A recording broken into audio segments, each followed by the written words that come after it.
ગુજરાતમાં હાલ મેઘરાજાએ વિરામ લીધો હોય એવું લાગી રહ્યું છે। ગુજરાતમાં હાલ વરસાદની એક જ સિસ્ટમ સક્રિય છે।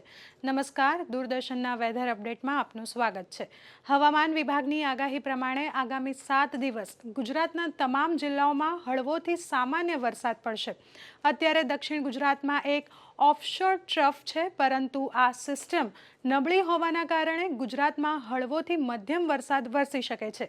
હવામાન વિભાગે કહ્યું છે કે આજે બનાસકાંઠા, પાટણ, મહેસાણા, સાબરકાંઠા, ગાંધીનગર, અમરેલી, ખેડા, અમદાવાદ, આણંદ, પંચમહાલ, દાહોદ, મહીસાગર, છોટાઉદેપુર, નર્મદા, ભરૂચ, સુરત, ડાંગ, તાપી, નવસારી, વલસાડ, દમણ અને દાદરાનગર હવેલીમાં હળવોથી મધ્યમ વરસાદ પડશે।